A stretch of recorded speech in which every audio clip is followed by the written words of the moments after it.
वासुदेवाय। ओम नमो भगवते वासुदेवाय। ओम नमो भगवते वासुदेवाय। ओम सुरभ्ये नमः। ओम सुरभ्ये नमः। ओम सुरभ्ये नमः। मूकं करोति वाचालं पङ्गुं लङ्घायते गिरिं यत्कृपातमहं वन्दे श्रीगुरुं दीनतारिणं श्रीचैतन्यमीश्वरं परमानन्दमाधवम्।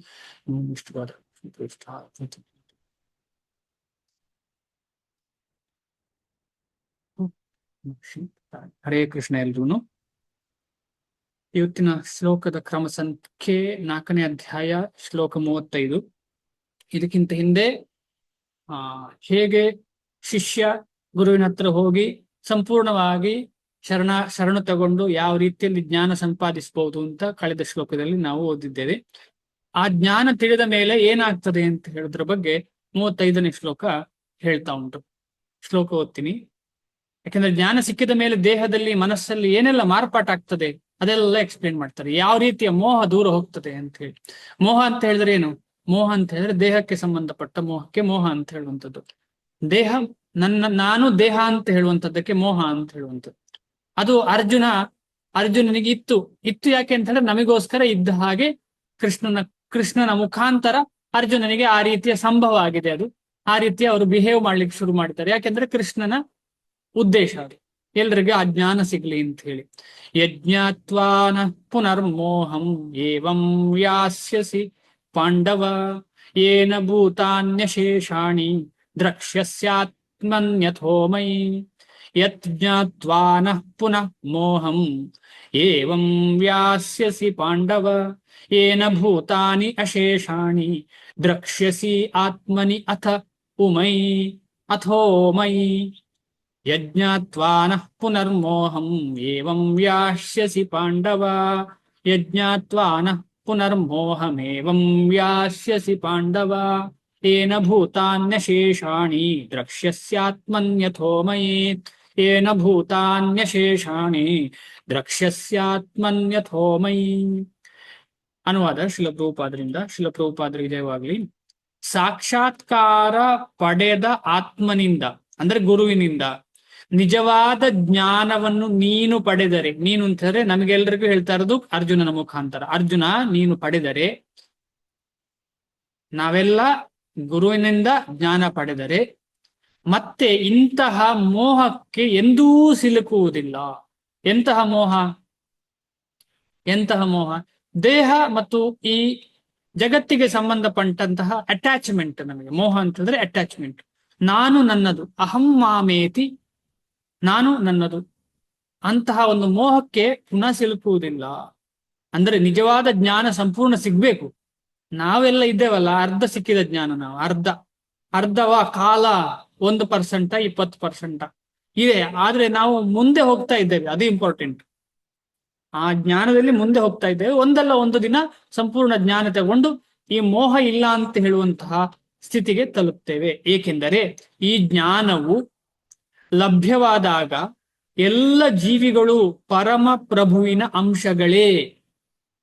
ಇತರ ಮಾತುಗಳಲ್ಲಿ ಹೇಳುವುದಾದರೆ ಅವರೆಲ್ಲ ನನ್ನವರೇ ಎನ್ನುವುದನ್ನು ನೀನು ಕಾಣುತ್ತೀಯೇ. ನನ್ನವರೇ ಅಂದ್ರೆ ಯಾರು? ನನ್ನವರೇ ಅಂತ ಹೇಳಿದ್ರೆ ಯಾರು ಇಲ್ಲಿ?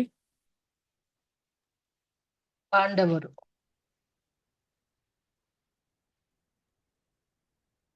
ನೀನು ಯಾರು? ನನ್ನವರೇ ಯಾರು? ದೇವರಿಗೆ ಸಂಬಂಧಪಟ್ಟ ಆತ್ಮಗಳೇ ಅಂತ ಗೊತ್ತಾಗುತ್ತೆ. ಅಲ್ಲ, ನನ್ನ ಅಂತ ಹೇಳುದು ಯಾರು ಹೇಳ್ತಾ ಇರೋದು ನನ್ನವರೇ ಅಂತ? ಭಗವಂತ, ಬಂಧು ಬಾಂಧವರನ್ನ ಕೃಷ್ಣ ಹೇಳ್ತಾ ಇರೋದು. ನನ್ನವರೇ ಅಂದ್ರೆ ಕೃಷ್ಣ ಹೇಳ್ತಾ ಇರೋದು. ನೀನು ಅಂತ ಹೇಳಿದ್ರೆ ಅರ್ಜುನ. ಎಲ್ರೂ ನನ್ನ ಭಾಗಗಳೇ, ನನ್ನ ಅಂಶಗಳೇ ಅಂತ. ಜೀವಾಂಶ ಲೋಕೆ. ಅವರೆಲ್ಲ ನನ್ನವರೇ ಎನ್ನುವುದನ್ನು ನೀನು ಕಾಣುತ್ತೀಯ. ನಮಗೆಲ್ಲ ಇದು ನಮಗೆಲ್ಲರಿಗೂ ಗೊತ್ತು ನಾವು ಭಗವಂತನ ಅಂಶ ಅಂತ ಅಲ್ವಾ? ಗೊತ್ತಿದ್ರು ಕೂಡ ನಮಗೆ ಅದೇ ಸಮಯದಲ್ಲಿ ನಮಗೆ ಗೊತ್ತುಂಟು ನಾವು ದೇಹ ಅಂತ ಅಲ್ವಾ? ನಾವು ದೇಹವಾ ಅಲ್ಲ ಆತ್ಮವಾ? ಆತ್ಮ. ಯಾರು ಹೇಳಿದ್ರು ಆತ್ಮ ಅಂತ ಹೇಳಿ? ಎಲ್ರು ಹೇಳ್ತಿದ್ದೀರಿ ಆತ್ಮ ಅಂತ ಹೇಳಿ. ಭಗವಂತ ಹೇಳಿದ್ರು ಆತ್ಮ. ನಮಗೆ ಆ ಜ್ಞಾನ ಉಂಟು, ಸಾಕ್ಷಾತ್ಕಾರ ಉಂಟ. ಇಲ್ಲ. ಕೆಲವರಿಗೆ ಇರ್ಬೋದು, ನಂಗೆ ಅಂತ ಇಲ್ಲ. ಜ್ಞಾನ ಉಂಟು, ಇಲ್ಲ. ಸಾಕ್ಷಾತ್ಕಾರ ಆಗಿದೆ. ನಾವು ಆತ್ಮ Application. ಅನ್ನೋದು ಗೊತ್ತಿದೆ ಪ್ರಭು, ಆದ್ರೆ ಅದನ್ನ ಅನ್ವಯಿಸ್ಕೊಳ್ತಾ ಇಲ್ಲ. ನಾವು ದೇಹದೊಂದಿಗೆನೆ ಗುರುತಿಸ್ಕೊಳ್ತಾ ಇದ್ದೀವಿ. ಅದನ್ನೇ ಹೇಳ್ತಾ ಇರೋದು ಮಾತಾಜಿ. ನಾವು ಜ್ಞಾನ ಉಂಟು, ಸಾಕ್ಷಾತ್ಕಾರ ಆಗಿದೆ ನಮಗೆ ಅಂತ. ಜ್ಞಾನಕ್ಕೂ ಸಾಕ್ಷಾತ್ಕಾರಕ್ಕೂ ವ್ಯತ್ಯಾಸ ಇದೆ. ಜ್ಞಾನ ಮತ್ತು ವಿಜ್ಞಾನ ಅಂತ ಈಗಾಗಲೇ ನಾವು ಅರ್ಥ ಮಾಡ್ಕೊಂಡಿದ್ದೇವೆ ಆಗ್ತದೆ. ಅಲ್ವಾ? ಜ್ಞಾನ ಮತ್ತು ವಿಜ್ಞಾನ ಆದ ಕಾರಣ ನಮ್ಗೆ ಇನ್ನೂ ಮೋಹ ಇದೆ. ನನ್ನ ಗಂಡ, ನನ್ನ ಹೆಂಡತಿ, ಯಾವುದು ಇದೆಲ್ಲ ಉಂಟು ಎಲ್ರಿಗೂ, ನಮ್ಗೆಲ್ರಿಗೂ. ನಮಗೆ ಇದರ ಬಗ್ಗೆ ಸಹ ಜ್ಞಾನ ಉಂಟು, ಆದ್ರೆ ಸಾಕ್ಷಾತ್ಕಾರ ಆಗಲಿಲ್ಲ. ಸಾಕ್ಷಾತ್ಕಾರ ಹೇಗೆ ಆಗುದು ಅಂತ ಹೇಳಿದ್ರೆ ತುಂಬಾ ಇಂಪಾರ್ಟೆಂಟ್ ಇದೆ. ಈ ಸಾಕ್ಷಾತ್ಕಾರ ಹೇಗೆ ಆಗುದು ಅಂತ ಹೇಳಿದ್ರೆ, ನಾವೆಲ್ಲರೂ ಸಂಘದಲ್ಲಿ, ಭಗವಂತನ ಭಕ್ತರ ಸಂಘದಲ್ಲಿ ಸದಾ ನಿರತರಾಗಿ ಸಾಧನೆ ಬಗ್ಗೆ ತುಂಬಾ ಇಂಪಾರ್ಟೆನ್ಸ್ ಕೊಟ್ರೆ ಮಾತ್ರ ಆಗ್ಲಿಕ್ಕೆ ಸಾಧ್ಯ. ಇಲ್ಲದ್ರೆ ಸಾಧ್ಯ ಇಲ್ಲ. ಯಾಕಂದ್ರೆ ಎಷ್ಟೋ ವರ್ಷಗಳಿಂದ ನಾವು ಮಾಡ್ತಿದ್ದೇವೆ, ಕೆಲವರೆಲ್ಲ 10 ವರ್ಷ 20 ವರ್ಷ, ಆದ್ರೆ ನಮ್ಮ ದೇಹದ ಬಗ್ಗೆ ಅಟ್ಯಾಚ್ಮೆಂಟ್ ಇಲ್ವಾ ನಮಗೆ? ಇನ್ನೊಬ್ಬರ ದೇಹದ ಬಗ್ಗೆ ಅಟ್ಯಾಚ್ಮೆಂಟ್ ಇಲ್ವಾ? ಇದೆ ಆಕ್ಚುಲಿ ಭಾರಿ ಅಪರೂಪ. ಇಲ್ಲಿ ಇರುವವರಲ್ಲಿ ಒಬ್ರು ಇಬ್ರು ಇರ್ಬಹುದು ಆತರ. ಆದ್ರೆ ನಾನು ಸರ್ವೇ ಸಾಮಾನ್ಯ, ನಾವೆಲ್ಲ ಕನಿಷ್ಠರು ಯಾವ ರೀತಿಯಲ್ಲಿ ಚಿಂತನೆ ಮಾಡ್ಬೋದು ಅಂತ ಹೇಳಿದ್ರೆ, ಈ ಶ್ಲೋಕ ಅರ್ಥ ಮಾಡೋದು ಸುಲಭ, ಆದ್ರೆ ಪ್ರಾಕ್ಟಿಕಲಿ ಅಪ್ಲೈ ಆಗಿದೆ ನಮ್ಮ ಲೈಫಲ್ಲಿ. ಇದು ಶೋಚನೀಯ ಅಲ್ಲ, ಆದ್ರೆ ಇದನ್ನು ನಮಗೆ ನಿಜವಾಗಿ ಅರ್ಥ ಮಾಡಿಕೊಂಡು, ನಾನು ಅಲ್ಲಿ ತಲುಪಲಿಲ್ಲಲ್ಲ, ತಲುಪಬೇಕು ನಾನು ಅಂತ ಹೇಳುವ ಒಂದು ಉದ್ದೇಶಕ್ಕೋಸ್ಕರ ನಾವು ಅರ್ಥ ಮಾಡ್ಕೊಳ್ಬೇಕು ಇದನ್ನು. ಅದು ಬಿಟ್ಟು ಮೇಲಿಂದ ಮೇಲೆ ಅರ್ಥ ಮಾಡ್ಕೊಂಡು ಮುಂದೆ ಹೋದ್ರೆ ಏನಾಗ್ತದೆ? ನಮ್ಮ ಜೀವನ ಸೇಮ್. ಅಲ್ಲಿ ಗಂಡ ಊಟಕ್ಕೆ ಬರುವಾಗ ಊಟ ಬಡಿಸ್ತೇವೆ, ಗಂಡ ಏನೋ ಮಾತಾಡಿದ್ದನ್ನ ಕೇಳ್ತೀವಿ, ಹೆಂಡತಿ ಏನೋ ಹೇಳ್ತಾಳೆ ಅದನ್ನ ಕೇಳ್ತೀವಿ, ಮಕ್ಕಳು ಏನೋ ಹೇಳ್ತಾಳೆ ಅದನ್ನ ಕೇಳ್ತೀವಿ. ಹಾಗೆಲ್ಲ ನಾವೇನು ಭಾವನೆ, ಅವರೆಲ್ಲ ಕೃಷ್ಣನವರು ಅಂತ ನಾವು ತಿಳ್ಕೊಳ್ತೇವ? ಅವರು ಕೃಷ್ಣನಿಗೆ ಸಂಬಂಧಪಟ್ಟವರು ಅಂತ ನಮ್ಮ ಹೃದಯದಲ್ಲಿ ಇದೆಯಾ? ಅವರೇನಾದ್ರೂ ಹೇಳಿದ್ರೆ ನಾವು ರಿಟರ್ನ್ ಹೇಳುದಿಲ್ವಾ? ಸ್ವಲ್ಪ ಕೂಲಂಕುಷವಾಗಿ ನಾವು ನೋಡಿದ್ರೆ ಇಡೀ ಲೋಕದಲ್ಲಿ ಪ್ರತಿಯೊಂದು ಕೃಷ್ಣನ ಅಂಶಗಳೇ. ನಾವು ಆ ರೀತಿಯಲ್ಲಿ ಬಿಹೇವ್ ಮಾಡ್ತೇವ? ಇಲ್ಲ, ಅಷ್ಟು ಸುಲಭದ ಮಾತಲ್ಲ ಅದು. ಹೇಳಲಿಕ್ಕೆ ಸುಲಭ, ಮಾತಾಡ್ಲಿಕ್ಕೆ ಸುಲಭ, ನಮ್ಗೆ ಡಿಸ್ಕಷನ್ ಮಾಡ್ಲಿಕ್ಕೆ ಸುಲಭ. ನಾವು ಆತ್ಮ ಅಂತ ಹೇಳ್ಬೋದು, ಕರೆಕ್ಟ್. ಆದ್ರೆ ಅದು ಜಸ್ಟ್ ಜ್ಞಾನ. ಅದು ಜಸ್ಟ್ ಜ್ಞಾನ ನಮ್ಮ ಹತ್ರ ಇರುವಂತದ್ದು. ಅದು ವಿಜ್ಞಾನವಾಗಿ ಪರಿವರ್ತನೆ ಆಗ್ಬೇಕಿದ್ರೆ ನಾವು ಹೇಗೆ ಒಂದು ಕಬ್ಬಿಣವು ಬೆಂಕಿಯ ಸಂಪರ್ಕದಲ್ಲಿ ಬೆಂಕಿಯಾಗಿ ಪರಿವರ್ತನೆ ಆಗ್ತದೆ, ಅದೇ ರೀತಿಯಲ್ಲಿ ನಾವು ಸಂಪೂರ್ಣವಾಗಿ ಕೃಷ್ಣ ಮತ್ತು ಕೃಷ್ಣನ ಭಕ್ತರ ಸಂಘದಲ್ಲಿ ಇರುವಾಗ ನಮಗೆ ಕೂಡ ಕೃಷ್ಣ ಮತ್ತು ಕೃಷ್ಣ ಭಕ್ತರ ಮೋಹ ಇಲ್ಲದಂತಹ ಪರಿಸ್ಥಿತಿ ನಮಗೆ ಕೂಡ ತಲುಪ್ತದೆ. ಇಲ್ಲದಿದ್ರೆ ಸಾಧ್ಯ ಇಲ್ಲ. ಆದ ಕಾರಣ ನಾವು ಇದನ್ನು ತುಂಬಾ ಇಂಪಾರ್ಟೆಂಟ್ ಆಗಿ ಅರ್ಥ ಮಾಡಬೇಕು. ನಮ್ಮದೇ ಸಾಧನೆ ಸಾಲದು ಇದಕ್ಕೆ. ನಮಗೆ ಬೇರೆ ಭಕ್ತರ, ಆಮೇಲೆ ಭಗವಂತನ ಅನುಗ್ರಹ ಮತ್ತು ಸತತವಾದ ಸಂಘ ಬೇಕು. ಸತತವಾದ ನಿರಂತರವಾದ ಸಂಘ. ಅರ್ಧ ಗಂಟೆ 3/4 ಗಂಟೆ ಸಂಘದಿಂದ ಸಾಕಾಗೋದಿಲ್ಲ, ಕಂಟಿನ್ಯೂಸ್. ಹಾಗೆ ಅಲ್ವಾ? ಉದಾಹರಣೆ ಕ್ಲಿಯರ್ ಉಂಟು, ಪ್ರಭುಪಾದರು ಕೊಡುವ ಉದಾಹರಣೆ ಅಷ್ಟು ಕ್ಲಿಯರ್. ಈಗ ಕಬ್ಬಿಣವನ್ನ ಬೆಂಕಿ ಹತ್ತಿರ ಇಟ್ರೆ ಅದು ಬೆಂಕಿ ಹಾಗೆ ಸುಡ್ತದೆ. ಆ ಕಬ್ಬಿಣವನ್ನ ಮುಟ್ಟಿದ್ರೆ ಸುಡ್ತದೆ, ನಮ್ಗೆಲ್ರಿಗೂ ಗೊತ್ತು. ಆದ್ರೆ ಅದನ್ನು ತೆಗೆದು ಒಂದು ಅರ್ಧ ಗಂಟೆ ಇಟ್ರೆ ಏನಾಗ್ತದೆ? ಅರ್ಧ ಗಂಟೆ ಹೊರಗೆ ಇಟ್ರೆ ಅದು ಪುನಃ ತಣ್ಣಗಾಗಿ ಅದು ಸುಡುವುದಿಲ್ಲ. ಅದನ್ನು ಸಂಪೂರ್ಣವಾಗಿ ಸುಟ್ತಾನೆ ಇರ್ಬೇಕು ಅಂತಂದ್ರೆ ಸಂಘದಲ್ಲೇ ಇರ್ಬೇಕು. ನಾವು ಯಾವತ್ತು ಭಗವಂತನಿಂದ ಬಂದವರು, ಭಗವಂತನ ಸಂಘವನ್ನು ಮರೆತಿರುವ ಕಾರಣ ನಮ್ಗೆ ಈ ತಾಪತ್ರಯ ಬಂದಿದೆ.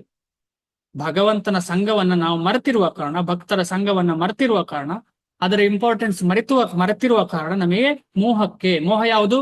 ಭಗವಂತನ ಹೊರತಾಗಿರುವಂತದ್ದೆಲ್ಲ ಮೋಹ. ಭಗವಂತನದ್ದು ಸಂಬಂಧಪಟ್ಟದ್ದು ಇರ್ತಿದ್ರೆ ಅದಕ್ಕೆ ಮೋಹ ಅಂತ ಹೇಳ್ತಿಲ್ಲ. ಭಗವಂತನಿಗೆ ಸಂಬಂಧ ಇಲ್ಲ ಅಂದ್ರೆ ಇನ್ಫೀರಿಯರ್. ಭಗವಂತನಿಗೆ ಅದಕ್ಕೂ ಸಂಬಂಧ ಇದೆ, ಆದ್ರೆ ಭಗವಂತ ಅದರ ಗೋಜಿಗೆ ಹೋಗುವುದಿಲ್ಲ. ಭಗವಂತನಿಗೆ ಅದೊಂದು ಭಗವಂತನಿಂದ ವಿಮುಖರಾದವರಿಗೆ ಮಾಡಿದಂತ ಒಂದು ಏರ್ಪಾಟು ಭಗವಂತ. ಅದಕ್ಕೇನ್ ಹೇಳ್ತಾರೆ? ಈಗ ನಮ್ಮ ರಾಷ್ಟ್ರದ ಒಂದು ಪದ್ಧತಿಯಿಂದ ವಿಮುಖರಾದವರಿಗೆ ಏನ್ ಮಾಡ್ತಾರೆ? ಅದರಿಂದ ದೂರ, ಅದರಿಂದ ಒಪೋಸಿಟ್ ಹೋದವರಿಗೆ ಏನ್ ಮಾಡ್ತಾರೆ?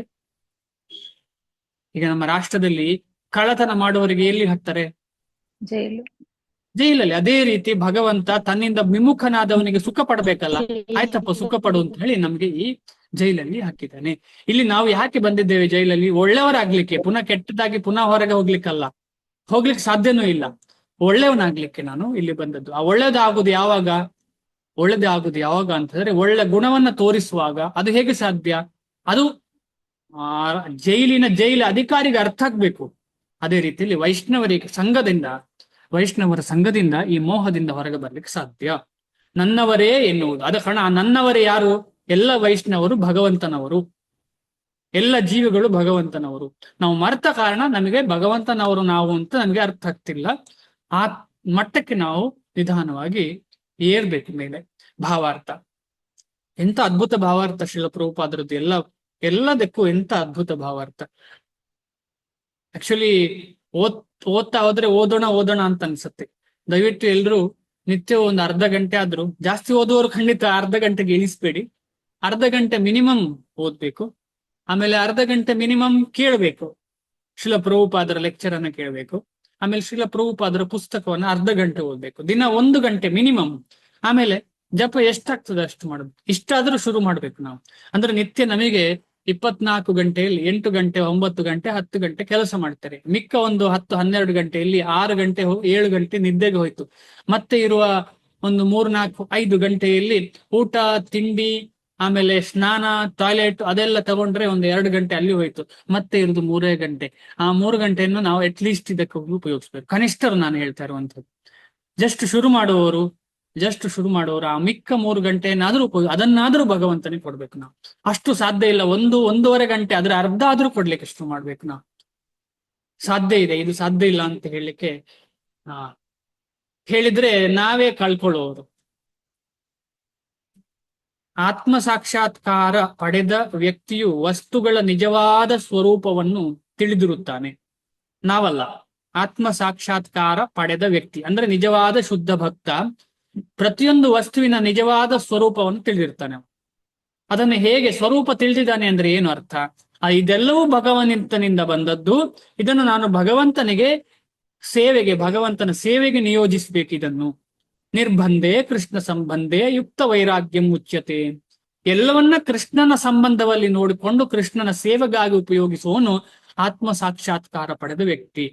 ಅಂತಹ ವ್ಯಕ್ತಿಯಿಂದ ಜ್ಞಾನವನ್ನು ಪಡೆಯುವುದರ ಫಲ ಎಂದರೆ ಎಲ್ಲಾ ಜೀವಿಗಳು ದೇವೋತ್ತಮ ಪರಮ ಪುರುಷನಾದ ಶ್ರೀಕೃಷ್ಣನ ವಿಭಿನ್ನ ಅಂಶ ಎಂಬ ಅರಿವು ದೊರೆಯುವುದು. ವಿಭಿನ್ನ ಅಂಶ ಅಂದ್ರೆ ಏನು ಅಂತ ನಾವು ಅರ್ಥ ಮಾಡ್ಕೊಂಡಿದ್ದೇವೆ, ಪುನಃ ಅಲ್ಲಿ ಹೇಳುವುದಿಲ್ಲ.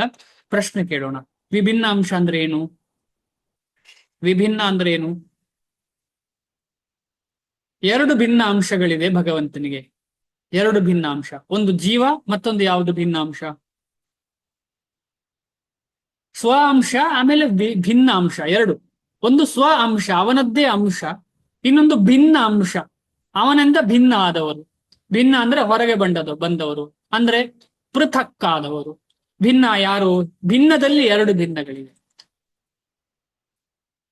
ಹೇಳಿ, ಟ್ರೈ ಮಾಡಿ. 2 ವಿಭಿನ್ನ ಅಂಶಗಳು, 2 ಭಿನ್ನ ಅಂಶಗಳಲ್ಲಿ ಒಂದು ವಿಭಿನ್ನ ಅಂಶ ಇದು ಜೀವ. ಇನ್ನೊಂದು ಯಾವುದು?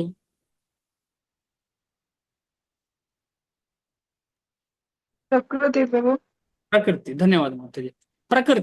ಪ್ರಕೃತಿಯನ್ನು ಭಿನ್ನ ಅಂಶ ಹೇಳ್ತಾರೆ, ಆಮೇಲೆ ಜೀವವನ್ನು ವಿಭಿನ್ನ ಅಂಶ ಹೇಳ್ತಾರೆ. ಯಾಕಂದ್ರೆ ಅದು ವಿಶೇಷವಾದ ಭಿನ್ನ ಅಂಶ. ಪ್ರಕೃತಿ ಜಡ, ಜೀವ ಭಗವಂತನ ಏನ್ ಹೇಳ್ತಾರೆ ಅದಕ್ಕೆ? ಭಗವಂತನ ಗುಣ ಅಷ್ಟೇ ಇದೆ. ಯಾವುದು? ಸತ್ ಚಿತ್ ಆನಂದ ಅಂತ ಹೇಳುವ ಗುಣ ಎಲ್ಲ ಜೀವರಾಶಿಗಳಲ್ಲಿದೆ. ಆದ ಕಾರಣ ಅದು ವಿಶೇಷವಾದ ಭಿನ್ನ ಅಂಶ. ನಾನು ಭಿನ್ನ ಅಂಶ, ಭಗವಂತನ ವಿಭಿನ್ನ ಅಂಶ ಅಂತ ಹೇಳಿ ಜ್ಞಾನ ಅಂತಹ ಗುರುವಿನ ಸೇವೆ ಮಾಡುವಾಗ ಸಿಗ್ತದೆ. ಅದು ಜ್ಞಾನ ಹೇಗೆ ಸಿಗ್ತದೆ ಅಂತ ಹೇಳಿದ್ರೆ, ನನಗೆ ಜ್ಞಾನ ದೊರಕುವ ಅಗತ್ಯ ಇಲ್ಲ. ಈಗ ನಾರದ ಮುನಿಗಳಿಗೆ ಹೇಗೆ ಸಿಕ್ಕಿತು? ಸುಮ್ಮನೆ ಭಕ್ತರ ಉಚ್ಚಿಷ್ಟ ತಿಂದು ಭಗವಂತನ ಬಗ್ಗೆ ಜ್ಞಾನ ಬೆಳೀತು. ಅಂದ್ರೆ ಇಂತಹ ಭಕ್ತರ ಸಂಘ ಸಾಕು ನಮಗೆ. ಸಂಘ, ಭಕ್ತರು ಹೇಳಿದ್ದೇನಾದ್ರೂ ಮಾಡಿದ್ರು ಸಾಕು, ಧಾರಾಳವಾಗಿ ಭಗವಂತನ ಅರಿವು ದೊರೆಯುತ್ತದೆ. ಕೃಷ್ಣನಿಂದ ಪ್ರತ್ಯೇಕವಾಗಿರುವ ಅಸ್ತಿತ್ವದ ಕಲ್ಪನೆಗೆ ಮಾಯಾ ಎಂದು ಹೆಸರು. ಮಾಯೆ ಯಾರು? ಮಾಯೆಯ ಬಾಸ್ ಯಾರು? ಮಾಯೆಯನ್ನ ರೆಪ್ರೆಸೆಂಟ್ ಮಾಡುವವರು ಯಾರು? ಆ ಅಧಿಕಾರ ಯಾರಿಗೆ ಕೊಟ್ರು? ಭಗವಂತ ಅಂತ ಶ್ರೇಷ್ಠ ವ್ಯಕ್ತಿ ಅವಳು. ಆ ಮಾತೆಗೆ ಒಂದು ಜವಾಬ್ದಾರಿ ಕೊಟ್ಟಿದ್ದಾರೆ. ಮಾಯೆಯ ರೆಪ್ರೆಸೆಂಟ್ ಮಾಡಿದ ಮಾತೆ ಯಾರು?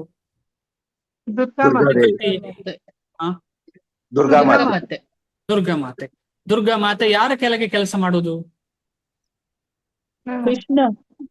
ಕೃಷ್ಣನ ಕಡೆಗೆ. ಹೇಗೆ ಕೆಲಸ ಮಾಡ್ತಾರೆ? ಸೂರ್ಯ ಚಂದ್ರ ಎಲ್ಲ ದೇವಾದಿ ದೇವತೆಗಳು ಕೃಷ್ಣನ ಕಡೆಗೆ ಹೇಗೆ ಕೆಲಸ ಮಾಡ್ತಾರೆ? ಕೃಷ್ಣನ ಕೆಳಗೆ. ಈಗ ಪ್ರತಿಯೊಬ್ರು ಪ್ರಶ್ನೆ ಕೇಳೋಣ. ನಮಗೆ ಈಗ ನಾನು ಹೆಣ್ಣಾದ್ರೆ ಗಂಡನ ಬಗ್ಗೆ ಸ್ವಲ್ಪ ಭಯ ಇರ್ತದೆ, ಗಂಡನಿಗೆ ಹೆಂಡತಿಯ ಬಗ್ಗೆ ಭಯ ಇರ್ತದೆ ಸ್ವಲ್ಪ. ಆಮೇಲೆ ಬಾಸ್ ಬಗ್ಗೆ ಭಯ ಇರ್ತದೆ, ಇರ್ತಾ ಇಲ್ವಾ? ಯಾರಿಗಾದ್ರೂ ಇಲ್ಲ ಅಂತ ಹೇಳ್ಬೋದಾ? ಇಲ್ಲ ನನಗೆ ಯಾರದು ಭಯ ಅಂದ್ರೆ ಹಾಗಲ್ಲ, ಈಗ ನಾನು ತಪ್ಪು ಮಾಡಬಾರದು, ಅವರಿದ್ದಾರೆ ಆತರ. ಈಗ ಮಕ್ಕಳಿಗೆ ಅಪ್ಪನ ಅಮ್ಮನ ಎದುರು ನಾನು ಮಾಡಬಾರದು, ಅದು ಕರೆಕ್ಟ್ ಉಂಟಾ ಇಲ್ವಾ? ಹಾಗೆ ಇದೆ ಪ್ರಭುಜಿ. ಬಿಂದಾಸ್ ಆಗಿರ್ತೇವೆ ನಾವು. ಯಾರೋ ಒಬ್ಬ ವ್ಯಕ್ತಿ ಇರ್ತಾರೆ ನಮ್ಗೆ ಜೀವನದಲ್ಲಿ, ಅವರ ಬಗ್ಗೆ ರೆಸ್ಪೆಕ್ಟ್ ಕೊಟ್ಟು ಅವ್ರು ಹೇಳಿದ ಹಾಗೆ ಕೇಳುವ ಹಾಗೆ ಇರುದಿಲ್ವ ನಾವು? ಖಂಡಿತವಾಗಿ ಅದೇ ರೀತಿಯಲ್ಲಿ. ಎಸ್ ಮಾತಾಜಿ. ಅಲ್ಲ ಪ್ರಭು, ಆಕೆ ಕೃಷ್ಣನ ಆದೇಶವನ್ನ ನಮ್ಮ ಮೇಲೆ ಮಾಯೆ ಆಡೋದ್ರ ಮೂಲಕ ಕೆಲಸ ಮಾಡ್ತಾಳೆ ಅಲ್ವಾ ಪ್ರಭು? ಅದು ಕರೆಕ್ಟ್, ಅದು ಅವರಿಗೆ ಕೊಟ್ಟ ಕೆಲಸ. ಹಂಗಲ್ಲ ನಾನು ಹೇಳಿದ್ದು, ಆ ಪ್ರಶ್ನೆ ಅಲ್ಲ. ಕೃಷ್ಣನಿಗೆ ಹೆದರಿ, ಭಗವಂತ ಕೃಷ್ಣನಿಗೆ ಹೆದರಿ ದೇವತೆಗಳೆಲ್ಲ ಕೆಲಸ ಮಾಡ್ತಾರೆ. ಬಿಭರ್ತಿ ದುರ್ಗಾಹ ಅಂತ ಕೇಳಿದಿರಲ್ಲ? ಹೆದರಿ ಮಾಡದಿದ್ರೆ ಪ್ರಾಬ್ಲಮ್. ಅವರಿಗೆ ಡ್ಯೂಟಿ ಕೊಟ್ಟಿದ್ದಾರೆ, ಸೂರ್ಯ ಚಂದ್ರ ಎಲ್ಲ ದೇವಾದಿ ದೇವತೆಗಳಿಗೆ ಒಂದು ಡ್ಯೂಟಿ ಇದೆ, ಅದನ್ನು ಹೆದರಿ ಮಾಡ್ತಾರೆ. ಈಗ ನಾವು ಆಫೀಸಿಗೆ ಹೋಗ್ತೇವೆ, ಬಾಸಿನ ಹೆದರಿಕೆ ಇಲ್ಲ ಅಂದ್ರೆ ನಮ್ಗೆ ಬೇಕಾಬಿಟ್ಟು ಕೆಲಸ ಮಾಡಿ ಬರ್ಲಿಕ್ಕೆ ಆಗ್ತದೆ ಇಲ್ಲ? ಸ್ವಲ್ಪ ಹೆದರಿಕೆ ಇರ್ತದೆ, ಯಾವುದೇ ಕಾರಣ ಇರ್ಲಿ, ಹಣ ಸಿಗುದಿಲ್ಲ ಏನೇ ಇರ್ಲಿ, ಇನ್ಫೀರಿಯರ್ ಆಗಲಿ ಸುಪೀರಿಯರ್ ಆಗಲಿ, ಯಾವುದೇ ಕಾರಣಕ್ಕೆ ನಮ್ಗೆ ಸ್ವಲ್ಪ ಭಯ ಇರ್ತದೆ. ಮನೆಯಲ್ಲೂ ಅಷ್ಟೇ, ಗಂಡನಿಗೆ ಇಷ್ಟ ಇದ್ದ ಅಡಿಗೆ ಮಾಡ್ಲಿಲ್ಲ ಅಂದ್ರೆ ಗಂಡ ಬೈತಾನೆ ಅಂತ ಎಂಬ ಭಾವನೆ ಇರ್ತದೆ. ಗಂಡನಿಗೆ ಅಯ್ಯೋ ಹೆಂಡತಿಗೆ ಏನೋ ತಗೊಂಡ್ಬಂದಿಲ್ಲ ಅಂದ್ರೆ ಹೆಂಡತಿಗೆ ಇಷ್ಟ ಆಗುದಿಲ್ಲ, ಬೇಜಾರಾಗ್ತದೆ ಎಂಬ ಭಾವನೆ ಇರ್ಬೋದು, ಬೈತಾಳೆ ಎಂಬ ಭಾವನೆ ಇರ್ಬೋದು. ಮಗುವಿಗೂ ಅಷ್ಟೇ, ಅಪ್ಪನಿಗೆ, ಎಲ್ಲ ರಿಲೇಶನ್ಶಿಪ್ ಅದೇ ರೀತಿಯಲ್ಲಿ ಇದೆ, ಸ್ವಲ್ಪ ಮೇಲೆ ಕೆಳಗೆ ಇರ್ತದೆ ಅಷ್ಟೇ. ಅದೇ ರೀತಿಯಲ್ಲಿ ಕೃಷ್ಣನ ಭಿನ್ನ ಅಂಶ. ಆದರೆ ಪ್ರಕೃತಿ, ಅದರ ರೆಪ್ರೆಸೆಂಟೇಟಿವ್ ಆದ ಪ್ರಕೃತಿ ಅಂದ್ರೆ ದುರ್ಗಾ ಮಾತೆ ಜಡ ಅಲ್ಲ. ಈಗ ನಾವು ಹೇಗೆ ನಮ್ಮ ಗಾಡಿಯನ್ನ ಯಾರಾದ್ರೂ ಕೇಳಿದ್ರೆ ಅದು ಯಾರ ಗಾಡಿ ಅಂತ ಹೇಳಿದ್ರೆ ಗುರುಗೌರಂಗನ ಗಾಡಿ ಅಂತ ಹೇಳ್ತಾರೆ. ಅದೇ ರೀತಿ ಈ ಪ್ರಕೃತಿಯ ರೆಪ್ರೆಸೆಂಟೇಟಿವ್ ಪ್ರಕೃತಿ ಮಾತೆ, ಅದು ದುರ್ಗಾದೇವಿ. ಆದ ಕಾರಣ ಆ ಮಾತೆ, ಮಹಾನ್ ಮಾತೆ, ಎಷ್ಟು ರೆಸ್ಪಾನ್ಸಿಬಿಲಿಟಿ ಉಂಟು ನೋಡಿ ಅವರಿಗೆ. ಎಲ್ಲರನ್ನ ಮ್ಯಾನೇಜ್ ಮಾಡಬೇಡವಾ? ಎಲ್ಲರಿಗೆ ಶಿಕ್ಷೆ ಕೊಟ್ಟು ಅವರನ್ನ ಮುಂದೆ ಕೃಷ್ಣನ ಕಡೆಗೆ ಬರುವ ಹಾಗೆ ಮಾಡಬೇಕು. ಶಿಕ್ಷೆ ಕೊಟ್ಟು ಕೃಷ್ಣನ ಕಡೆಗೆ. ಆದ ಕಾರಣ ನಮಗೆ ಆ ಶಿಕ್ಷೆ ಸಿಗ್ತಾ ಇದೆ, ನಮಗೆ ಆದ್ರೆ ಗೊತ್ತಾಗ್ತಿಲ್ಲ ನಮಗೆ ಅದು ಶಿಕ್ಷೆ ಸಿಗ್ತಾ ಇದೆ ನಮಗೆ, ನಾವು ಹೋಗ್ಬೇಕು ಅಂತ ಹೇಳಿ.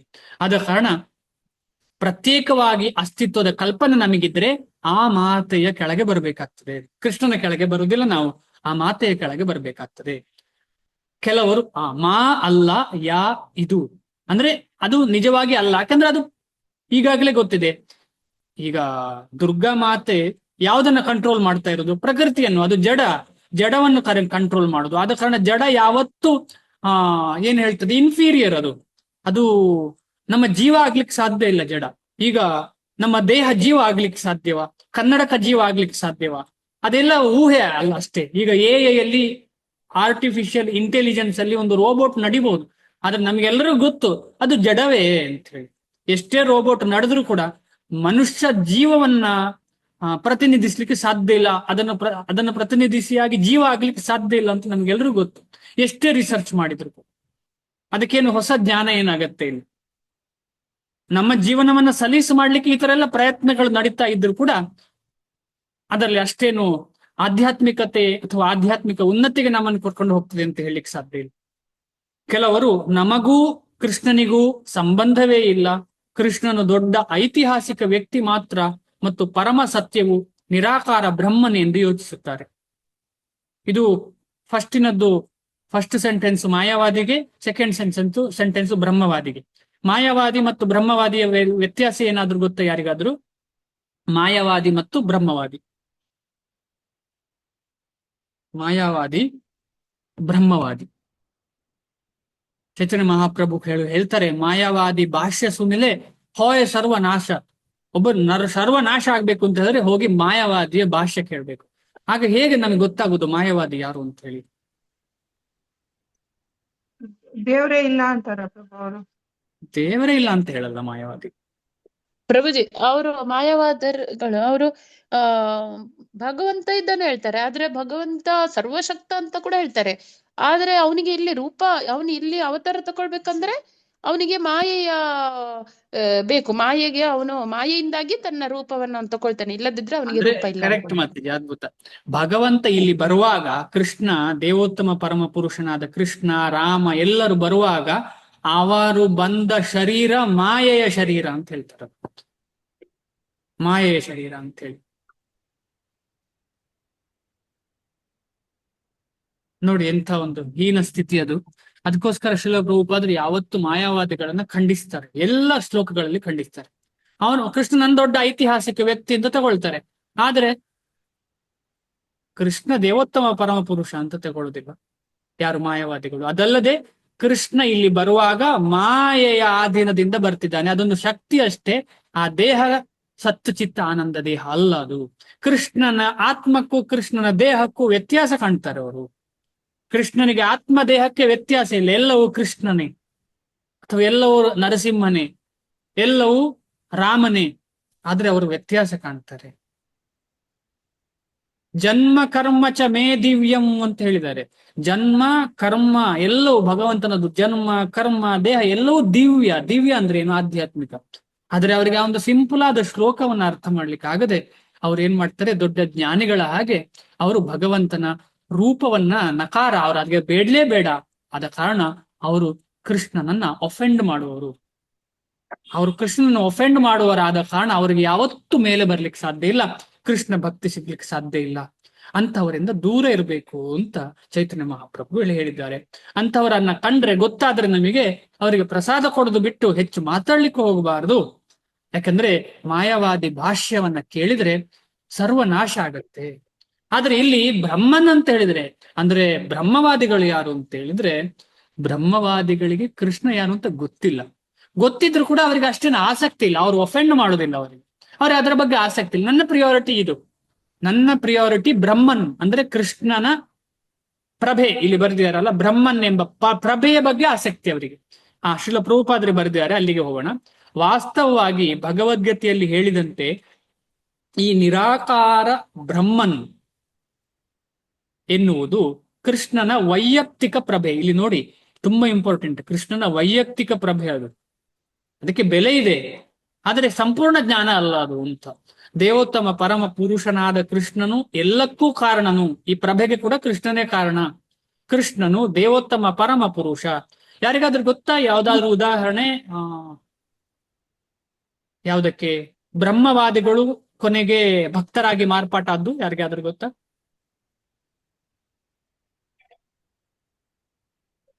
ಬ್ರಹ್ಮವಾದಿಗಳು ಭಕ್ತರಾದವರು ಕುಮಾರರು ಶುಕದೇವ ಸ್ವಾಮಿ, ಶುಕದೇವ ಗೋಸ್ವಾಮಿ. ಓಕೆ, ಆಮೇಲೆ ಚತುಷ್ಕುಮಾರರು ಪ್ರಭುಜಿ. ಚತುಷ್ಕುಮಾರರು ಕರೆಕ್ಟ್. ಇನ್ನು ಯಾರಿಗಾದ್ರೂ ಯಾವ್ದಾದ್ರು ಗೊತ್ತಾ? ಸಾರ್ವಭೌಮ ಭಟ್ಟಾಚಾರ್ಯ. ಕರೆಕ್ಟ್. ಓಕೆ, ಮುಂದೆ ಹೋಗೋಣ. ಕೃಷ್ಣನು ದೇವೋತ್ತಮ ಪರಮ ಪುರುಷ, ಎಲ್ಲ ಕಾರಣಗಳ ಕಾರಣನು, ಸರ್ವ ಕಾರಣ ಕಾರಣಂ ಎಂದು ಬ್ರಹ್ಮ ಸಂಹಿತೆಯಲ್ಲಿ ಸ್ಪಷ್ಟವಾಗಿ ಹೇಳಿದೆ. ಕೋಟ್ಯಂತರ ಅವತಾರಗಳು ಅವನ ವಿವಿಧ ವಿಸ್ತರಣೆಗಳು ಮಾತ್ರ. ಹಾಗೆಯೇ ಜೀವಿಗಳು ಕೃಷ್ಣನ ವಿಸ್ತರಣೆಗಳೇ. ತನ್ನ ಹಲವು ವಿಸ್ತರಣೆಗಳಲ್ಲಿ ಕೃಷ್ಣನು ತನ್ನ ಪ್ರತ್ಯೇಕ ಅಸ್ತಿತ್ವವನ್ನು ಕಳೆದುಕೊಳ್ಳುತ್ತಾನೆ ಎಂದು ಮಾಯಾವಾದಿ ತತ್ವಶಾಸ್ತ್ರಜ್ಞರು ತಪ್ಪಾಗಿ ಯೋಚಿಸುತ್ತಾರೆ. ಇನ್ನೊಂದು ಪಾಯಿಂಟ್ ಸಿಕ್ಕಿತ್ತು ನೋಡಿ, ಭಗವಂತ ವಿಸ್ತಾರ ಆಗುವಾಗ ಭಗವಂತ ಚೂರ್ ಚೂರಾಗ್ತಾನೆ. ಈ ಯೋಚನೆಯು ಭೌತಿಕ ಜಗತ್ತಿನ ಅನುಭವದಿಂದ ಬಂದದ್ದು ಅವರಿಗೆ. ಮಟೀರಿಯಲ್ ಥಾಟ್, ಅದು ಮಟೀರಿಯಲ್ ನಾಲೆಜ್.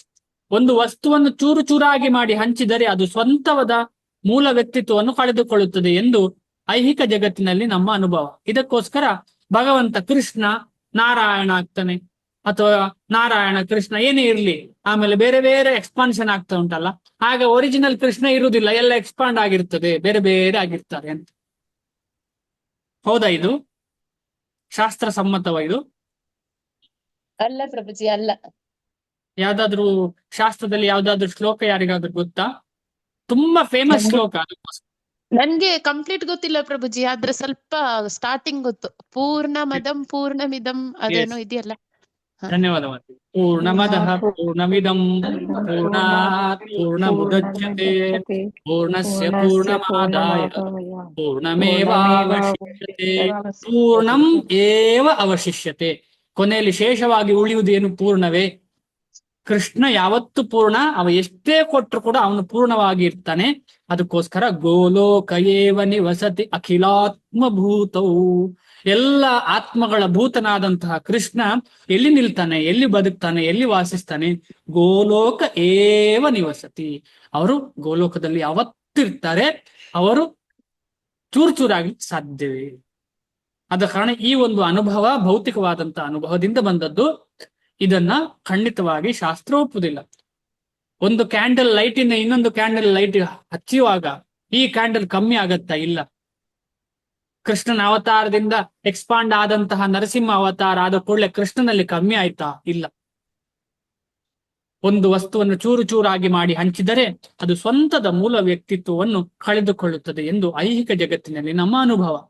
ಆದರೆ ಪರಾತ್ಪರ ಎಂದರೆ ಒಂದಕ್ಕೆ ಒಂದು ಸೇರಿದರೂ ಒಂದೇ. ಸ್ಪಿರಿಚುವಲ್ ಟ್ರೂತ್ ಅಂದ್ರೆ 1+1 1, 1 - 1 ಮತ್ತು ಒಂದರಲ್ಲಿ ಒಂದನ್ನು ಕಳೆದರೂ ಒಂದೇ. ಇದು ನಮಗೆ ಈಗ ಅರ್ಥ ಆಗ್ಲಿಕ್ಕಿಲ್ಲ, ಯಾಕಂದ್ರೆ ನಾವು ಇನ್ನು ಆ ಪ್ಲಾಟ್ಫಾರ್ಮ್ ಅಲ್ಲಿ ಇಲ್ಲ. ನಾವು ಯಾರು ಕೂಡ ಒಂದಕ್ಕೆ ಒಂದು ಹೇಗೆ ಅದು, ಅಥವಾ ಒಂದರಿಂದ ಒಂದು ಕಳೆದರೆ ಹೇಗೆ ಒಂದೇ ಆಗ್ತದೆ? ಅರ್ಥ ಆಗೋದು ಸುಲಭ ಅಲ್ಲ ನಮಗೆ. ಅದಕ್ಕೆ ಕಾಯೋಣ, ನಮಗೆ ಅರ್ಥ ಆಗುವ ಸಮಯ ಬರಬಹುದು. ಮಾಯಾವಾದಿ ತತ್ವಶಾಸ್ತ್ರಜ್ಞರಿಗೆ ಇದು ಅರ್ಥವಾಗುವುದಿಲ್ಲ. ನಮಗೆ ಅರ್ಥ ಆಗ್ಲಿಕ್ಕೆ, ನಾವು ಮಾಯಾವಾದದಲ್ಲಿ ಇಲ್ಲ, ನಾವು ಕೃಷ್ಣನ ಕಡೆ ಹೋಗ್ಲಿಕ್ಕೆ ಪ್ರಯತ್ನ ಪಡ್ತಿದ್ದೇವೆ. ಆದ್ರೆ ಹೇಗೆ ಇದು ಒಂದಕ್ಕೆ ಒಂದು ಸೇರಿದ್ರೆ ಒಂದಂತೂ ನಮಗೂ ಅರ್ಥ ಆಗ್ತಿಲ್ಲ. ಪರಾತ್ಪರ ಜಗತ್ತಿನಲ್ಲಿ ಇದೇ ವಾಸ್ತವ ಸ್ಥಿತಿ.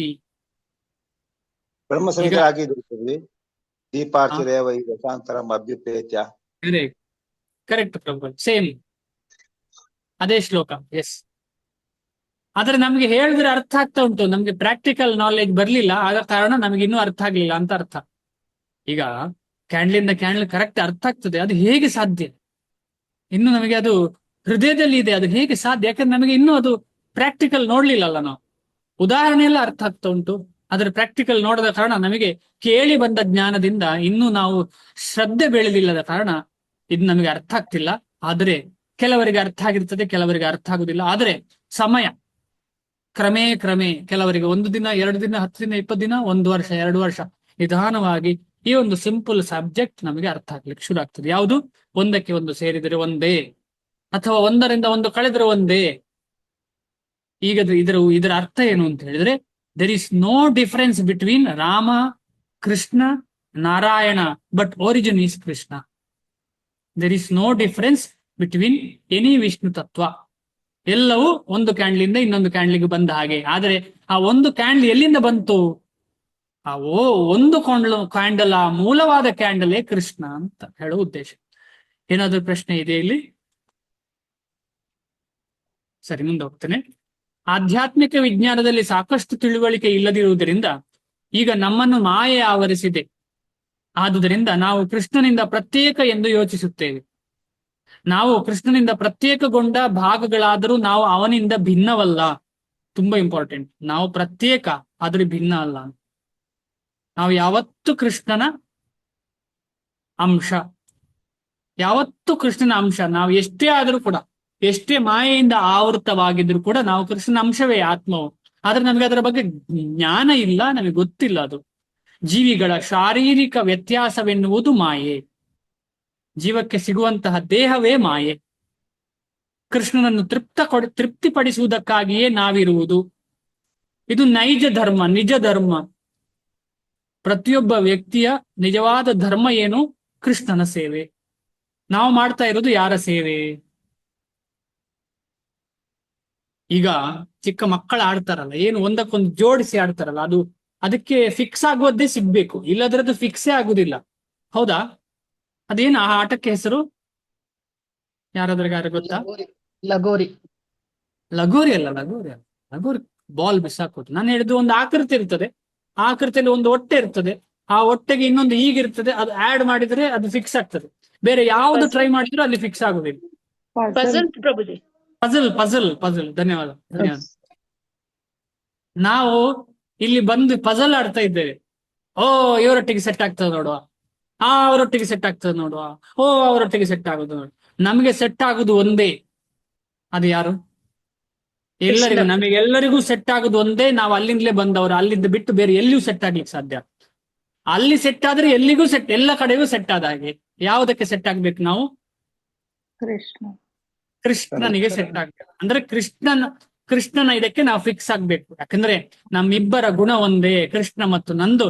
ನಾನೊಂದು ಇಷ್ಟಿರ್ಬೋದು, ಬಟ್ ಅವನದ್ದೇ ಗುಣ ತೆಕ್ಕೊಂಡು ಬಂದದ್ದು ನಾನು. ಅವನದ್ದೇ ಶಕ್ತಿ ನನ್ನ ಹತ್ರ ಇರುವಂಥದ್ದು, ನಂದೇನು ಇಲ್ಲ. ಆದ ಕಾರಣ ನಾವಿರೋದು ಸಂಪೂರ್ಣವಾಗಿ ಕೃಷ್ಣ ಭಗವಂತನ ತೃಪ್ತಿಗೆ ಮಾತ್ರ. ನಾವು ನಮಗೆ ತೃಪ್ತಿ ಪಡ್ಲಿಕ್ಕೆ ಜೀವನ ಮಾಡಬಾರದು. ಆದ್ರೆ ನಾವು ನಮಗೆ ತೃಪ್ತಿಗೆ ಜೀವನ ಮಾಡುತ್ತಿರುವ ಕಾರಣ ನಾವು ಮಾಯೆಗೆ ಆವರಿಸುತ್ತಿದ್ದೇವೆ. ಮಾಯೆ ನಮ್ಮನ್ನ ನುಂಗಿ ಹಾಕಿದೆ.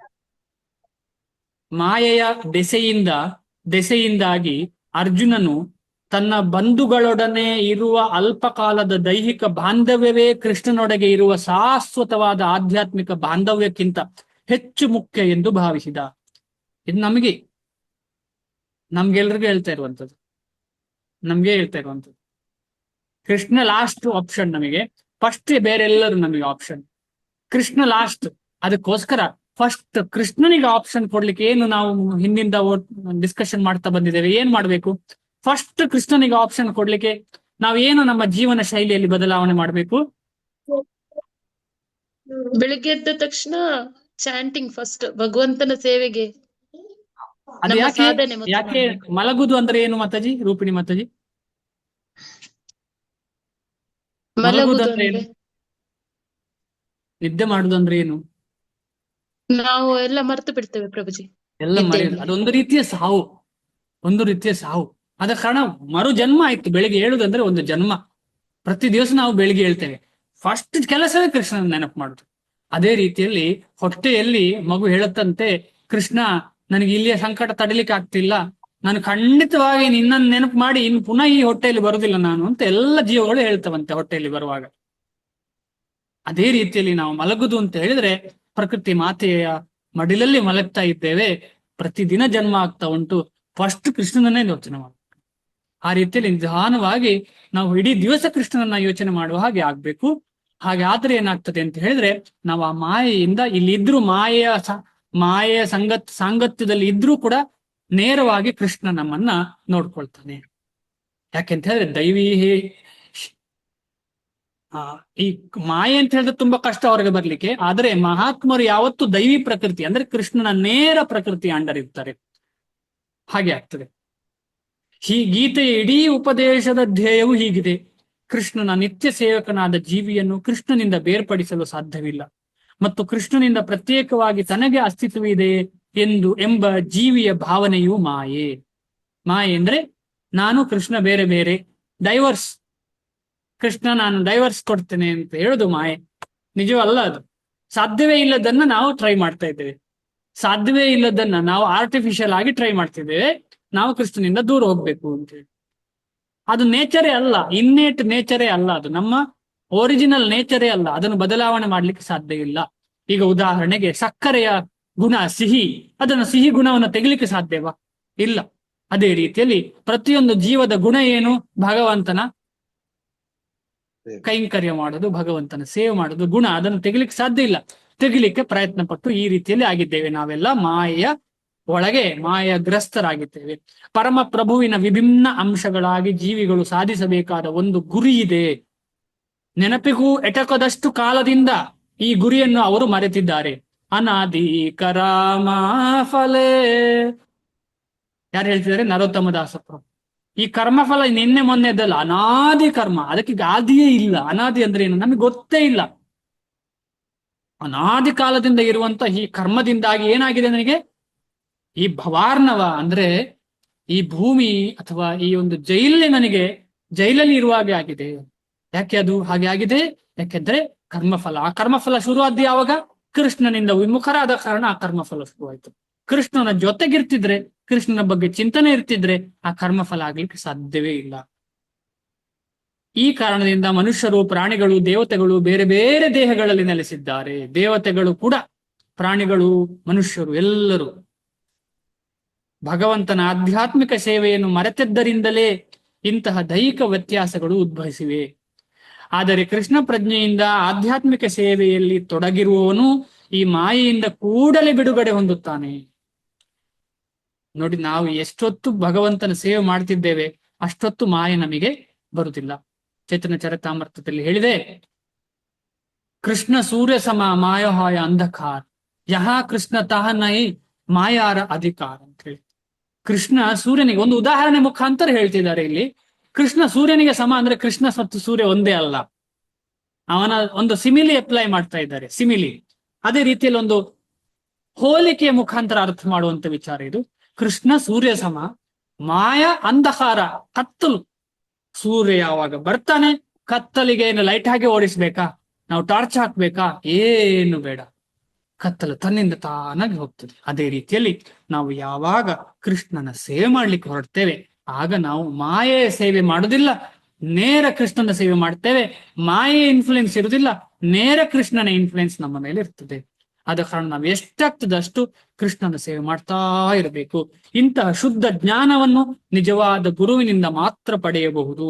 ಶ್ರೀಲ ಪ್ರಭುಪಾದರಂತಹ ನಿತ್ಯ ಶುದ್ಧ ಭಕ್ತರಿಂದ, ಅವರ ಅನುಗತರಾಗಿ ಬಂದಂತಹ ಎಲ್ಲ ಆಚಾರ್ಯರಿಂದ ನಮಗೆ ಈ ಜ್ಞಾನ ಸಿಗ್ತದೆ. ಹೀಗೆ ಪಡೆದುಕೊಂಡ ಜೀವಿಯು, ಜ್ಞಾನವನ್ನು ಪಡೆದುಕೊಂಡ ಜೀವಿಯು ಕೃಷ್ಣನಿಗೆ ಸರಿಸಮಾನ ಎನ್ನುವ ಭ್ರಮೆಯನ್ನು ನಿವಾರಿಸಿಕೊಳ್ಳಬಹುದು. ನಾವು ಯಾವತ್ತು ಕೃಷ್ಣನಿಗೆ ಸರಿಸಮಾನ ಅಂತ ಹೇಳ್ಬಾರ್ದು. ದೇವಾದಿ ದೇವತೆಗಳು ಕೂಡ ಕೃಷ್ಣನಿಗೆ ಸರಿಸಮಾನನಿಲ್ಲ. ನಾವು ದೇವಾದಿ ದೇವತೆಗಳ ಸರಿಸಮಾನ ಕೂಡ ಇಲ್ಲ ಈಗ ಸದ್ಯಕ್ಕೆ. ಆದ ಕಾರಣ ನಾವು ಯಾವತ್ತೂ ಕೃಷ್ಣನಿಗೆ ಸಮಾನರಾಗ್ಲಿಕ್ಕೆ ಸಾಧ್ಯ ಇಲ್ಲ. ಅದನ್ನು ನಾವು ಅರ್ಥ ಮಾಡುದು ಯಾವಾಗ ಅಂತ ಹೇಳಿದ್ರೆ ಇಂತಹ ಗುರುವಿನ ಆಶ್ರಯ ಪಡೆಯುವಾಗ. ಆದ ಕಾರಣ ಅಂತಹ ಗುರುವಿನ ಆಶ್ರಯ ಪಡುವುದು ತುಂಬಾ ತುಂಬಾ ಇಂಪಾರ್ಟೆಂಟ್. ಅಷ್ಟು ಸುಲಭ ಅಲ್ಲ ಗುರು ಸಿಗುವುದು ಅಂತ ಹೇಳಿದ್ರೆ. ಪರಿಪೂರ್ಣ ಯಾರಿಗಾದ್ರೂ ಗುರು ಸಿಕ್ಕಿದೆ ಅಂತ ಹೇಳಿದ್ರೆ ಅದು ಮಹಾ ಅದ್ಭುತ, ಮಹಾ ಭಾಗ್ಯ. ಗುರು ಕೃಷ್ಣ ಪ್ರಸಾದ ಪಾಯೆ ಭಕ್ತಿ ಲತಾ ಬೀಜ. ಭಕ್ತಿ ಲತೆ ಹೇಗೆ ನಮ್ಗೆ ಹೆಮ್ಮರವಾಗಿ ಬೆಳಿಲಿಕ್ಕೆ ಸಾಧ್ಯ, ಹೇಗೆ ಭಗವಂತನ ಕಡೆಗೆ ಹೋಗ್ಲಿಕ್ಕೆ ಸಾಧ್ಯ, ಭಕ್ತಿಯ ಲತೆ ಮೇಲೆ ಮೇಲೆ ಹೋಗಿ ಮರವಾಗಿ ಗೋಲೋಕ ವೃಂದಾವನ ತಲುಪಲಿಕ್ಕೆ ಸಾಧ್ಯ, ಅದು ಗುರುವಿನ ಮತ್ತು ಸಂಘದಿಂದ ಮಾತ್ರ. ಗುರು ಅಂತ ಹೇಳಿದ್ರೆ ಗುರುವಿನ ಎಕ್ಸ್ಪಾನ್ಷನ್. ಎಲ್ಲ ವೈಷ್ಣವರು ಕೂಡ ಗುರುವಿನ ಎಕ್ಸ್ಪಾನ್ಷನ್. ಅದ್ ನಾವು ಅರ್ಥ ಮಾಡ್ಬೇಕು. ಪರಿಪೂರ್ಣನಾದ ಕೃಷ್ಣನು ಎಲ್ಲ ಜೀವಿಗಳಿಗೂ ಪರಮ ಆಶ್ರಯನು. ಮತ್ತು ಇಂತಹ ಆಶ್ರಯವನ್ನು ತ್ಯಜಿಸಿದರೆ ಜೀವಿಗಳು ಭೌತಿಕ ವ್ಯಕ್ತಿಯಿಂದ ಭ್ರಾಂತಿಗೊಳಗಾಗಿ ತಮಗೆ ಪ್ರತ್ಯೇಕ ಅಸ್ತಿತ್ವ ಇದೆ ಎಂದು ಕಲ್ಪಿಸಿಕೊಳ್ಳುತ್ತಾರೆ. ನಾವೆಲ್ಲರೂ ಇದನ್ನೇ ತಿಳ್ಕೊಳ್ಳುದು. ಓ, ನನ್ನ ಜೀವನ, ಇದು ನನ್ನ ಮನೆ, ನಾನಿರುವುದು, ನಾನು. ಯಾಕೆ ಪ್ರತ್ಯೇಕ? ನಮಗೆ ಎಲ್ರಿಗೂ ಇಂಡಿಪೆಂಡೆಂಟ್ ಇದೆ. ಆ ಇಂಡಿಪೆಂಡೆಂಟ್ ಒಂದು ಪರ್ಪಸ್. ಅದು ಇಂಡಿಪೆಂಡೆನ್ಸ್ ಯಾಕೆ ಅಂತ ಹೇಳಿದ್ರೆ ಲಾರ್ಡ್ ಭಗವಂತನಿಗೆ ವೆರೈಟಿ ಬೇಕು, ಅದಕ್ಕೋಸ್ಕರ ಇಷ್ಟೆಲ್ಲ ಜೀವರಾಶಿಗಳಿವೆ.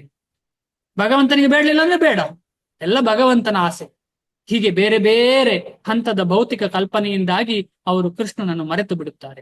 ಆದರೆ ಹೀಗೆ ಭ್ರಮೆಗೊಂಡ ಜೀವಿಗಳು ಕೃಷ್ಣ ಪ್ರಜ್ಞೆಯಲ್ಲಿ ನೆಲೆಗೊಂಡರೆ ಅವರು ಮುಖ್ಯ ಮಾರ್ಗದಲ್ಲಿದ್ದಾರೆ ಎಂದು ಅರ್ಥ ಮಾಡಿಕೊಳ್ಳಬೇಕು.